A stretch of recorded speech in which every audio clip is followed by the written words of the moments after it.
सुप्रभात भैया बहनों। हमने इंग्लिश राइटिंग सेक्शन में एप्लीकेशन राइटिंग, आर्टिकल राइटिंग, इनके बारे में पढ़ा और लिखा। अब इसी क्रम में जो आगे को आता है लिखने का, ये है आपका कंपोजिशन राइटिंग।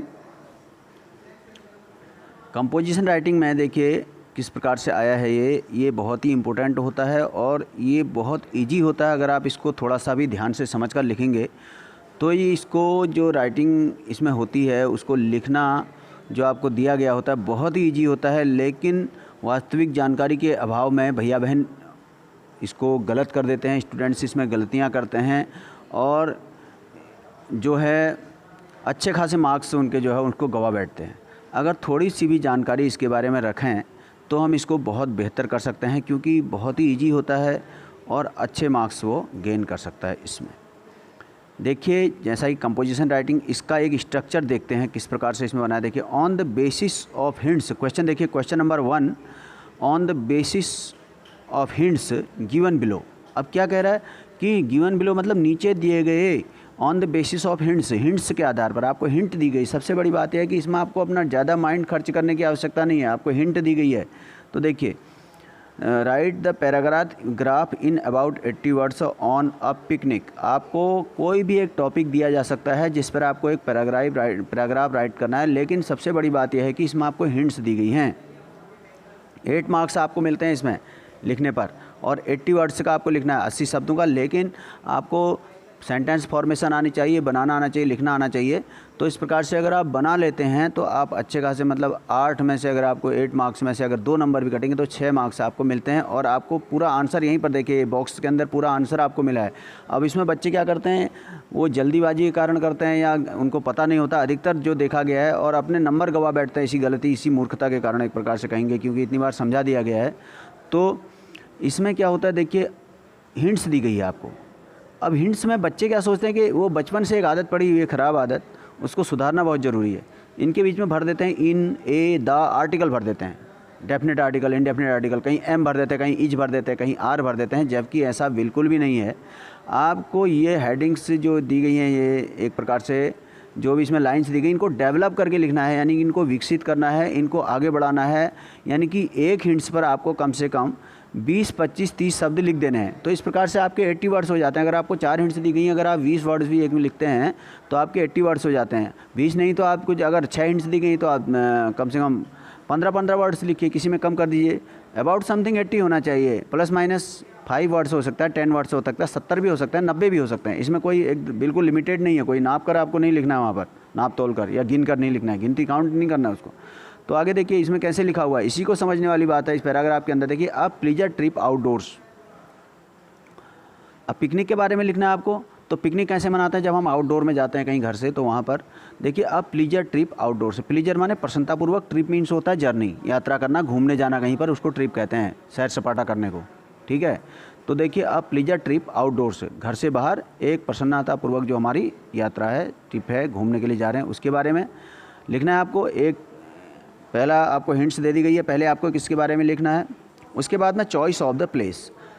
प्लेस कौन सा चॉइस करेंगे आप जाने के लिए, जब आप पिकनिक में जाएंगे तो प्लेस कौन सा चॉइस करेंगे। फिर विथ फ्रेंड्स, किसके साथ जा रहे हैं, कौन कौन से मित्र आपके साथ जा रहे हैं, किस प्रकार के लोग जा रहे हैं। फ्रेंड्स के बारे में बताना है, इनके बारे में डेवलप करना है, इसके बारे में कुछ बताना है वहाँ पर। ऐसा नहीं कि इसके बीच में आप a, an, the, am, is, am, are, was, were भर के आ गई, ये नहीं, वो पूरी मिस्टेक मानी जाएगी आपकी और उसमें कोई मार्क्स नहीं मिलेगा। बल्कि आगे के लिए भी जो कॉपी चेक करने वाला जो आपके एग्जामिनर होंगे वहाँ पर एग्ज़ाम में चेक करने वाले, उनका जो है माइंड आपके प्रति नेगेटिव थिंकिंग बनेगी आपके प्रति, मैं पहले बता दे रहा हूँ, इसलिए इसको बहुत ध्यान से करना है। तो देखिए प्रिपरेशन, कैसे तैयारी करी आपने, प्रिपरेशन कैसा था, फिर आगे उसके बारे में लिख दिया। फिर जर्नी, फिर यात्रा के बारे में, यात्रा में भी बहुत सारे इवेंट्स होते हैं। फिर इट्स सराउंडिंग, चारों ओर आपने क्या क्या देखा सराउंडिंग में। फिर how you enjoyed it back home, फिर आपने इसका कैसे एंजॉय किया, और बैक होम यानी कि जब घर आए। अब देखिए फर्स्ट को हमने अ प्लीजर ट्रिप आउटडोर्स, उसके बारे में लिखा गया, कैसे करके लिखा गया। देखिए after finishing our exams our friends decided to visit outside. हमारे एग्ज़ाम फिनिश होने के बाद, आफ्टर फिनिशिंग आवर एग्जाम्स, हमारे एग्ज़ाम फिनिश होने के बाद, our friends decided to visit outside, हमारे फ्रेंड्स ने क्या डिसाइड किया, बाहर घूमने का डिसाइड किया। We learn much from the visit to various places. हम देखिए जब वेरियस प्लेसेज पर, डिफरेंट काइंड्स ऑफ प्लेसेज पर हम जाते हैं तो वहाँ पर हम बहुत ज़्यादा सीखते हैं घूमने से। आगे देखिए, but a visit to a hill station is both educative and health giving. लेकिन किसी हिल पर जो है विजिट करना एजुकेटिव भी है, ज्ञान देने वाला भी है, और क्या है, और हेल्दी भी है वहाँ पर जाना, क्योंकि वहाँ का जो एटमॉस्फेयर रहता है वो हेल्थ को सपोर्ट करता है।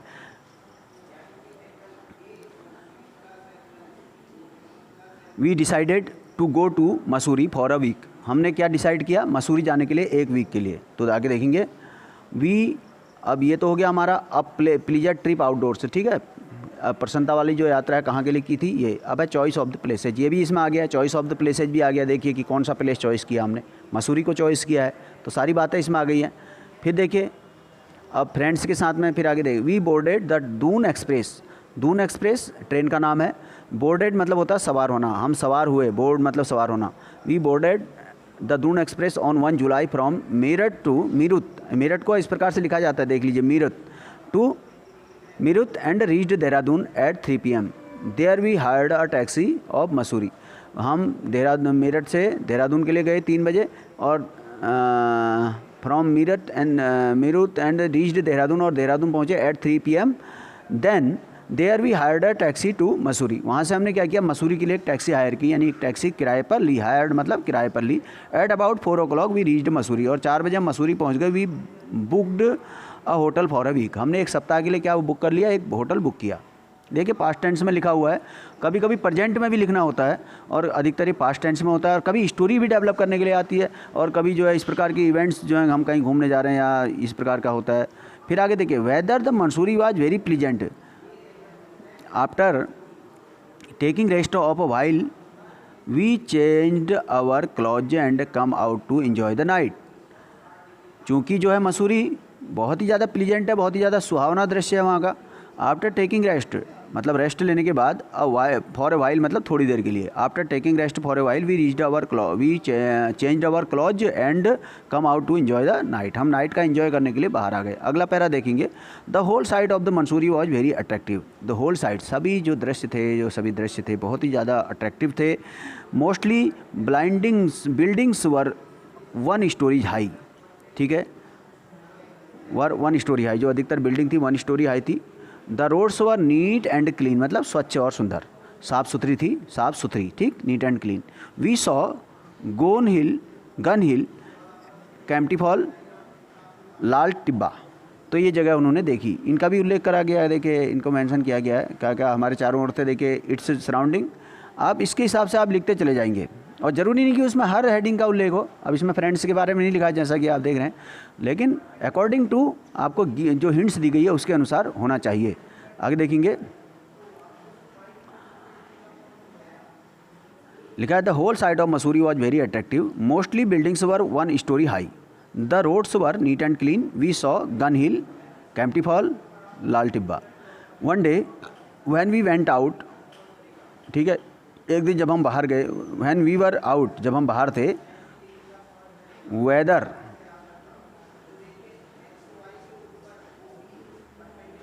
Suddenly change. तो वेदर क्या हो गया, जो मौसम था वो सडनली क्या हुआ, चेंज हो गया। इट बिगेन टू रेन, और बारिश होने लगी। इट बिगेन टू रेन क्यों कहा गया, क्योंकि जब भी हम मौसम के बारे में बताते हैं कहीं पर तो इट का यूज करते हैं। The cold winds made us severe and we hurry to our hotel. अब कोल्ड विंड जो बह रही थी उसने हमको थरथरा दिया, सीवरिंग मतलब कांपना। And we made we a shiver, made up shiver मतलब हमको कंपकपा दिया है, बना दिया। मेड का यूज किया गया, मेक का यूज कई अर्थों में होता है, तो मेड का यूज किया जाता है इस जगह में। We hurry to our hotel, हम जल्दी हरीड मतलब जल्दी हमारे होटल में आए। After returning to home the beautiful scenes were not vanishing मतलब गायब होना है, vanishing from my mind and heart. और होटल में वापस आने पर भी जो ब्यूटीफुल सीन थे were not vanishing from my mind and heart, मेरे दिल से, मेरे माइंड से वो गायब नहीं हो रहे थे। We enjoyed our stay there, हमने वहाँ पर रुकने का बहुत इन्जॉय किया। Mussoorie is called the queen of the hill, Mussoorie को क्या कहा जाता है, क्वीन ऑफ द हिल कहा जाता है। अब आगे देखेंगे, एक और इसमें दिया गया, देखिए नेक्स्ट क्वेश्चन किस प्रकार से आया है। On the basis of hints given below, आपको जो हिंट्स दी गई आगे उसके आधार पर right a paragraph in about 80 words on a football match. Football match पर देना है। देखिए किस, अब हिंट्स देखिए, पहले सबसे पहले आपको हिंट्स देखनी क्या लिखा गया है। Where and when the match was played, कि कहाँ पर और कब, वेयर एंड व्हेन यानी कहाँ और कब जो मैच था वो खेला गया, द ओकेजन किस अवसर पर खेला गया, टीम्स टीम कौन कौन सी थी। उसके बाद देखिए स्पेक्टेटर मीन्स स्पेक्टेटर माने होता है ऑन लुकर्स, यानी कि दर्शक जो होते हैं उनकी भी बहुत ज़रूरत होती है किसी भी गेम में। तो देखिए गोल किसने किया, स्कोर्ड क्या स्कोर बना, अदर हाइलाइट्स और दूसरे अन्य जो भी हाईलाइट उसमें थे, but player winning team, players और प्लेयर्स विनिंग टीम कौन थी, हाउ मच यू इन्जॉयड कितना इन्जॉय किया आपने, इसके सबके बारे में लिखना है। तो देखिए I am fond of playing football, fond means मतलब मुझे अच्छा लगता है फुटबॉल खेलना। Last Sunday I saw football match, last Sunday मैंने फुटबॉल मैच देखा, it was played between DS inter college and HB inter college Aligarh. ये किसके बीच में खेला गया, डीएस इंटर कॉलेज और एचबी इंटर कॉलेज अलीगढ़ के बीच में, लेकिन आप इसमें अपने यहाँ की टीम का नाम दे सकते हैं, ठीक, अपने क्षेत्रों की दे सकते हैं, जो भी आप देखें स्कूलों के नाम लिख दीजिए, बहुत सारे नाम आपको आते हैं स्कूलों के। The referee blew the whistle, referee उसमें एक होता है जो स्टार्ट करता है गेम के बारे में, निर्णायक जो होता है। तो देखिए referee blew the whistle and 3:55 PM at 3:55, देखिए टाइम के लिए भी एट का प्रयोग करते हैं, इट, ठीक है। तो इस प्रकार at 3:55 PM both the teams entered the field in their college uniform, दोनों ही टीम जो थी कॉलेज के यूनिफॉर्म में फील्ड में आई। The match began at 4 PM, 4 बजे मैच शुरू हुआ, ठीक, 4 बजे मैच शुरू हुआ।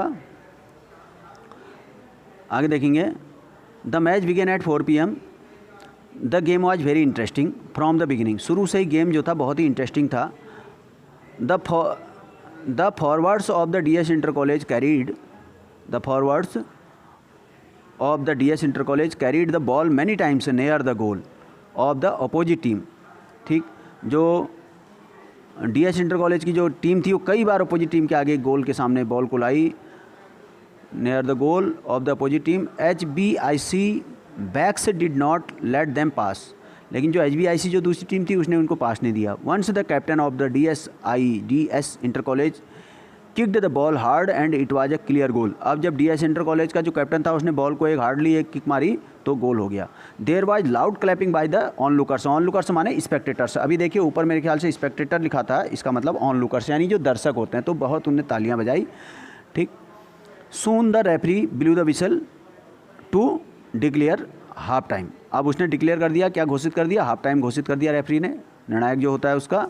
देखिए after the interval the teams change sides, interval के बाद क्या हुआ, टीम ने साइड चेंज की। HB inter college players tried to push the ball through the goal but the captain of DF inter college got hold the ball, तो जो HB inter college उन्होंने बहुत कोशिश की उसको, लेकिन जो DS इंटर कॉलेज के थे उन्होंने बॉल को रोके रखा, गोल नहीं होने दिया। With the help of the with the help of the window right in forward he pushed the ball straight into the goal, तो इस प्रकार से वो विंडो और राइट इन फॉरवर्ड करके जो भी इसके सिस्टम्स होते हैं उसको करने के, तो गोल को आगे ले गए। द बॉयज ऑफ DSIC, जो बॉयज़ थे DSIC मतलब DS inter college, gave loud cheers, उनने बहुत ज़ोर से चीयर्स यानी खुशी मनाई।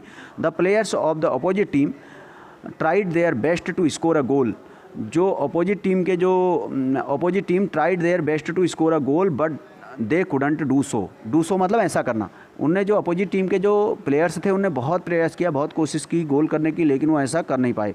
The referee blue a long whistle, the match was over, और रेफरी ने एक लंबी सीटी बजाई, लॉन्ग विसल बजाई और मैच ओवर हो गया। The team of DS inter college won the match by 2 goals, जो DS इंटर कॉलेज की जो टीम थी वो 2 गोल से जीती। I enjoyed the match very much, तो मैंने मैच को बहुत ज़्यादा एंजॉय किया। तो इस प्रकार से देखिए हमने 2 इसमें देखे, और अब आपको बात ध्यान देने वाली है कि आपको अकॉर्डिंग टू हिंट्स लिखना है। आपको सेंटेंस फॉर्मेशन अगर आती है, आपको सेंटेंस निर्माण करना आता है तो आप आराम से लिख सकते हैं, इसमें ज़्यादा परेशान होने वाली बात नहीं है।